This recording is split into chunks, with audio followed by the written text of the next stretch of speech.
చెప్పడానికి ఏమైనా ఉంది అట్లా? ఒక మైనార్టీ ఉదాహరణ చాలు. 2011 సెన్సెస్లో 12.68 ఉంటారు. ఇట్లా ఈరోజు మీరు చేసిన ఈ సెన్సెస్ ఇప్పుడు దీనిలో 12.56 ఉంటుంది. ఇట్లా బీహార్లో 10% పెంచి పెరిగిందని చూపిస్తూ కులాల వారిగా వాళ్ళు నివేదిక ఇచ్చారు. వాళ్ళు ఏ కులం ఎక్కడెక్కడ ఉంది ఎంత పెరిగింది అని చెప్పి మండలాల వారిగా గ్రామాల వారిగా క్లియర్గా లెక్క ఉంది. మీరు చిత్తశుద్ధి ఉంటే గ్రామాల వారిగా బీసీ జనాభా ఎంత ఉంది, ఓసీ జనాభా ఎంత ఉంది, మైనార్టీ జనాభా ఎంత ఉంది అని గ్రామాల వారిగా ఆ గ్రామంలో గ్రామ పంచాయతీ ఆఫీస్ దగ్గర మీరు పబ్లిక్ చేయండి, డాక్టర్ అప్లికేషన్ చేయండి. సరి చూసుకుంటారు వాళ్ళు. సంవత్సరం వరకు కానివ్వండి అడవుడి ఏం అడవుడా 7th అసెంబ్లీ పెడతామన్నారు, దాన్ని మరి 5th అన్నారు, మళ్ళీ దాన్ని మరి 4th అన్నారు. 4th ఉదయం ఏమో క్యాబినెట్ పెడతారంట, ఇమ్మీడియట్ అసెంబ్లీ పెడతారంట, ఎల్లుండే ఎలక్షన్ నోటిఫికేషన్ ఇస్తారంట, 42% రోజులు ఇచ్చేస్తారంట. కాదు మీకు బీసీల పట్ల ఎంత చిత్తశుద్ధి ఉందని చెప్పడానికి మీరే 45,000 పేజీల నివేదిక ఉంది అన్నారు. మరి 1000 పేజీల నివేదికను ఉదయం 4 గంటలకు పెట్టి మళ్ళా 10 గంటలకు అసెంబ్లీ పెడితే 1000 పేజీలు శాసనసభ్యులు ఎట్లా చదువుతారు, ఎట్లా చర్చిస్తారు? చదవకుండానే చర్చను మమ అనిపించి అసెంబ్లీలో మీకు ఎంత ప్రేమ ఉంది. 7 తారీఖు 6 తారీఖు తీసుకొచ్చినాం, 5 తీసుకొచ్చినాం, 5 తారీఖు 4 తీసుకొచ్చినాం, 4 తారీఖు నాకు పెట్టి క్యాబినెట్ ఆమోదం చెప్పినాం, అయిపోయింది అనేటట్లు చేయడంలో అంతర్యం ఏముందని అడుగుతాను మేము. పచ్చి అబద్ధం. ఈనాడు టెక్నాలజీ ఉంది, ఈసీఎల్ కంపెనీలు ఉన్నాయి, కంప్యూటర్ చాలా ఉన్నాయి, ల్యాప్టాప్లు చిన్న ట్యాబ్లు ఉన్నాయి.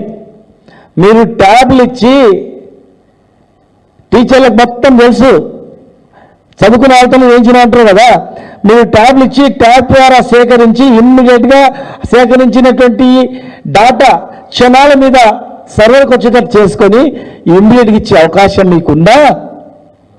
కాగితాలు ఇచ్చి కొన్ని ప్లేస్లలో ఏమి నింపనిక సౌరాలలో కూడా పంపించి ప్రైవేట్ వాళ్ళని పంపించి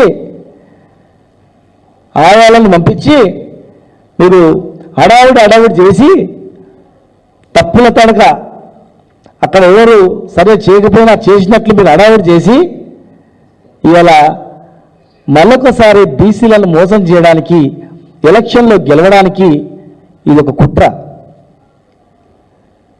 మీరు జరగబోయేది మేము చెప్తాం.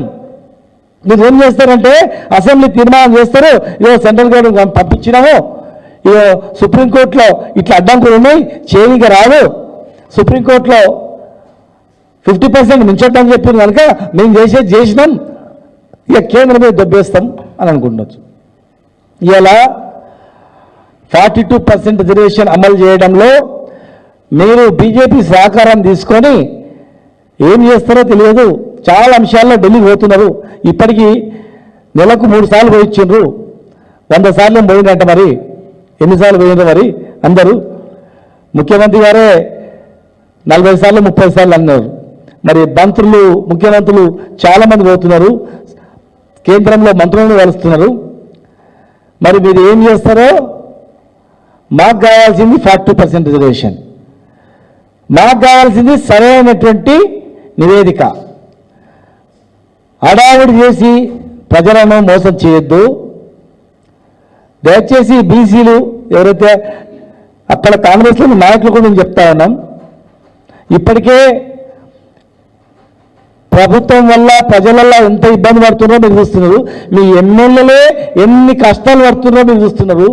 మీ ఎమ్మెల్యేలే ఎన్ని బాధలు పడుతున్నారో పత్రికలలో చూస్తున్నారు. మీ ఆత్మకు తెలుసు ఏం జరుగుతుందనేది. సరే, మీ పార్టీ మీ ఇష్టం, మీరు ఏమైనా చేసుకోండి. ప్రజలలో ఎంత వ్యతిరేకత ఉందో మీకు తెలుసు, ప్రజలు ఎంత ఆగమైందో తెలుసు. ఏం జరుగుతుంది తెలంగాణలో యూట్యూబ్ పెట్టుకొని చూడండి, ఏ ఛానల్ పెట్టుకొని చూడండి, ఏ గ్రామం కోండి, ఒక చిన్న మైక్ పెట్టండి, ప్రజలు చెప్తారు ప్రభుత్వ పనితీరు ఏమని. మీ కర్మ మీ ఇష్టం. కానీ బీసీల దగ్గరకు వచ్చిండ్రు, ముట్టుకున్నారు. ఇవాళ తప్పుడు నివేదిక ఇచ్చి మీరు గింతే అని చెప్పి మోసం చేస్తే మాత్రం కులాల వారిగా పంచాయతీ పెడుతున్నారు, మీరు కుట్రలు పెడుతున్నారు. తెలంగాణ అల్లకలోం చేయాలని ప్లాన్ చేస్తున్నారు మీరు. ప్రశాంతంగా ఉన్నటువంటి తెలంగాణను లేనిపోని హామీలు ఇచ్చి ఇవాళ లేనిపోని ఇబ్బందులు పెట్టి అయోమయానికి గురి చేస్తా ఉన్నారు. సర్వే తప్పు, 100% తప్పది. మళ్ళా రీసర్వే చేయాలి. 4 రోజులు పోయినా పర్లేదు, ట్యాబ్లు ఇచ్చేయండి, బాధ్యత ఇవ్వండి. గ్రామంలో అయిపోగానే ఆ గ్రామంలో టోటల్గా ఈ గ్రామంలో ఇన్ని ఇండ్లు ఉన్నాయి, ఇంత జనాభా ఉందని చెప్పి ఆ గ్రామంలో పబ్లికేట్ చేయండి. పంచాయత్ సెక్రటరీకి బాధ్యత ఇవ్వండి, కలెక్టర్లకు బాధ్యత ఇవ్వండి. లేదంటే మీకు చేత కాదంటే బీసీ హాస్టల్లో గురుకులాల్లో డిగ్రీ బీసీ ఎస్సీ హాస్టల్లో ఉన్నటువంటి గురుకులాల్లో ఉన్నటువంటి వాళ్ళని స్టూడెంట్స్ని మేము అప్పీల్ చేస్తాం. అరే బిడ్డ, వారం రోజులు 10 రోజులు మన గురించి కష్టపడదాం, ట్యాబ్లు ఇస్తారు, మీరు సర్వే చేయండి, మేము సర్వే చేసి మీ నివేదిక ఇస్తాం, మాకు ట్యాబ్లు సప్లై చేయండి. అంతేగాని లేనిపోని ఇవన్నీ పెట్టి పంచాయతీ పెట్టి చేస్తే మాత్రం బాగుండదు. ఇది ప్రపంచంలో ఎక్కడో కానీ అసమానతలు వచ్చినప్పుడే ఉద్యమాలు పుట్టుకొస్తాయి. అందరినీ సమానంగా చూస్తే ఎక్కడ కూడా కొట్లాటలు ఉండవు. అసమానత వల్లనే తెలంగాణ రాష్ట్రం తెచ్చుకున్నాం, అవమానాల వల్లనే తెలంగాణ రాష్ట్రం తెచ్చుకున్నాం, అణచివేతల వల్లనే తెలంగాణ రాష్ట్రం కావాలని చెప్పి తెచ్చుకున్నాం. రేపు మీరు ఏ చేష్టాల వల్ల మరొక బీసీ ఉద్యమం వస్తుంది భారతదేశంలో, అది తెలంగాణలోనే స్టార్ట్ అవుతుంది. అనవసరమైన కొట్లాటలు పెట్టించిన వాళ్ళు మీరు అవుతారు. దయచేసి ఎవరి వాటా ఎంతనో వాళ్ళకి ఇవ్వండి. డాక్టర్ బాబాసాహెబ్ అంబేద్కర్ చెప్పినటువంటి ప్రకారం దామాష పద్ధతిన ఎవరు ఎంతనో వాళ్ళకంతా ఇచ్చే కార్యక్రమం చేయండి. విద్య, వైద్యం, ఉద్యోగాలలో, అదేవిధంగా చట్టసభలలో దామాష ప్రకారం రిజర్వేషన్ ఇచ్చేటట్లు చేయాలని చెప్పి, రీసర్వే చేయాలని చెప్పి మేము డిమాండ్ చేస్తూ ఉన్నాం. అనవసరంగా విశేషాలకు అభాస్పాలు కాకండి దయచేసి. ఇప్పటికీ అనేక అంశాల్లో రాత్రి ఇస్తాం, పొద్దుగాలు ఇస్తాం, అర్ధరాత్రి టకా వేస్తామని ఎన్నో రకాలుగా మాట్లాడి 100 రోజుల హామీ నిలబెడతాం, వారం రోజులలో హామీ నిలబెడతాం, మొదటి సంతకమే ఇచ్చేస్తామని చెప్పి దళితులకు 10 లక్షల రూపాయలు, 12 లక్షల రూపాయలు అకౌంట్లో దళిత బంధు వేస్తామని చెప్పి, 3 లక్షల రూపాయలు గొర్రెలకు వేస్తామని చెప్పి, ముద్రాయిలను బీసీ ఏ గ్రూప్లో వేస్తామని చెప్పి, మా బోయలను బీసీ ఏ గ్రూప్లో వేస్తామని చెప్పి, ఎస్సీగా వేస్తామని చెప్పి అడ్డగోలుగా హామీలు ఇచ్చి హామీలు ఒక్కటి నెరవేర్చకుండా మళ్ళీ ఇప్పుడు ఈరోజు అత్యధిక సంఖ్య గల 60% పైగా 60-62% జనాభా గలటువంటి బీసీలను తక్కువ చేసి చూపిస్తూ ఇవాళ రిజర్వేషన్ నుంచి లోకల్ పార్టీలో రిజర్వేషన్ లేకుండానే ఎలక్షన్లో పోయి కొత్త పన్నాగం బండి ఇవాళ ఏవైనా మేము ఇవ్వలేకపోయినామని చెప్పి మన ఎలక్షన్లు పోవడానికి ప్రయత్నం చేస్తున్నారు. జాగ్రత్త అని చెప్పి ప్రభుత్వాన్ని హెచ్చరిస్తూ వెంటనే మళ్ళీ సర్వే మొదలు పెట్టాలని చెప్పి మీ ద్వారా విజ్ఞప్తి చేస్తా ఉన్నాం. ఇది ఒకటే ఉంది, మరి కొద్దిగా మాట్లాడు.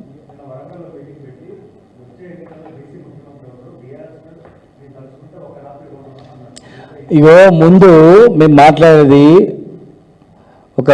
ఒక ఈరోజు ఇచ్చినటువంటి బీసీ దానిపైన మేము మాట్లాడుతున్నాం.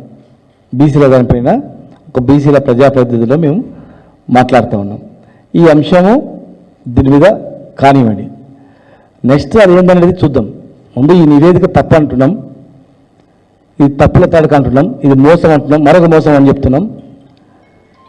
కమిషన్ వేయకుండా తర్వాత మళ్ళీ అడిగితే మేమందరం కొట్లాడితే డెడికేటెడ్ కమిషన్ వేయడం, మళ్ళీ డెడికేటెడ్ కమిషన్లో కూడా సుప్రీంకోర్టు ప్రస్తావన తీసుకురావడం, సుప్రీంకోర్టులో 50% క్యాప్ మించొద్దని ఉంది, దాని ప్రస్తావన తీసుకొచ్చి కమిషన్ ప్రస్తావించడం, అనేక అంశాలున్నాయి. బీసీ కమిషన్లో ఉన్నటువంటి వాళ్ళే సర్వే కాలేదు, తప్పుల తడక, ఇది అబద్ధం అని చెప్తా ఉన్నారు. కనుక రీసర్వే చేయాలి, ప్రజలకు క్షమాపణ చెప్పడం జరుగుతుంది.